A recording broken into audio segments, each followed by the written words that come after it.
She's just a disappointment, my mother said. Her voice was smooth, practiced, the way she charmed clients for decades.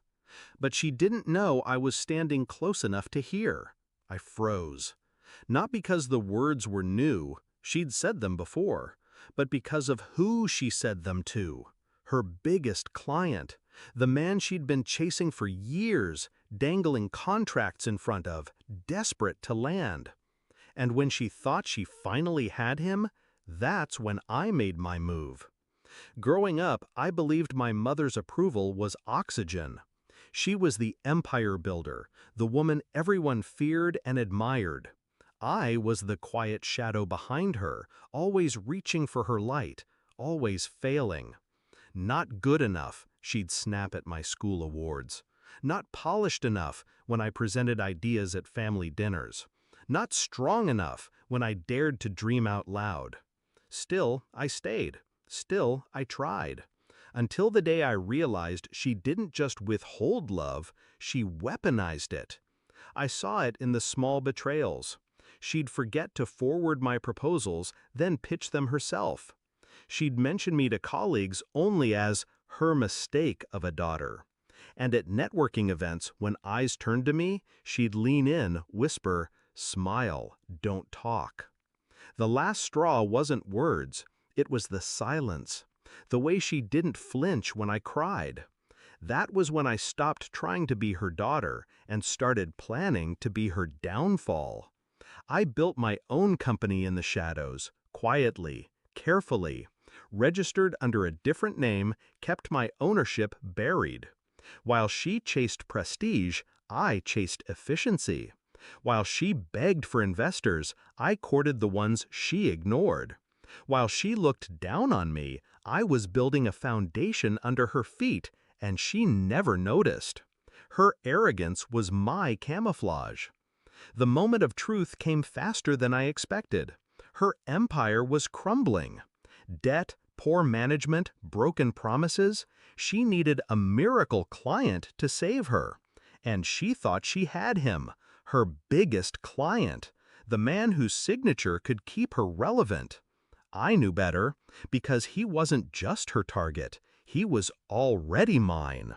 I arranged the meeting, a private jet waiting on the runway, a setting where every move would be amplified, every slip impossible to hide. She boarded, smug in her victory, champagne glass already in hand.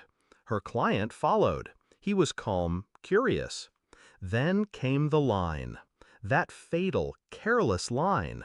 "She's just a disappointment." The words left her mouth like venom. He turned, looked at me, and in that silence, the trap snapped shut. "Wait," he said slowly. His voice was heavy, deliberate. "This is your daughter's company?" The glass slipped from her hand, shattering against the jet's polished floor. Her face drained of color. Because in that instant, she understood. Not only had she insulted me, she had just confessed to the one man who already knew the truth that she didn't recognize the empire she was about to beg for was mine. I didn't gloat. I didn't need to. I just leaned back, calm, and spoke for the first time. Funny thing about disappointments, they build stronger foundations than anyone expects. The client smiled. He extended his hand. To me, not her, never her. And with that single gesture, her kingdom collapsed. Her voice cracked as she tried to recover. "She's lying. She's manipulating you. She doesn't." But desperation is ugly, and he could see it dripping off her in waves. Meanwhile, I didn't argue, didn't defend. I simply opened my folder, laid out the contracts, figures, partnerships she didn't know I had. Proof that while she starved me of approval, I had been feeding myself power. Every number on those pages was a nail in her coffin. She reached for the papers, but he pulled them back. His gaze never left mine. "You built this?" I nodded. Quiet, controlled. Her shoulders slumped. her empire, her pride, her illusions, shattered on the jet floor with her champagne glass. I didn't scream at her. I didn't need to. I let silence do what years of begging never could. She sat across from me, broken, forced to watch as the man she thought would save her instead chose me. It wasn't about money anymore. It was about power shifting in real time, and she couldn't stop it. I signed the contracts in front of her. The ink bled onto paper like a final verdict.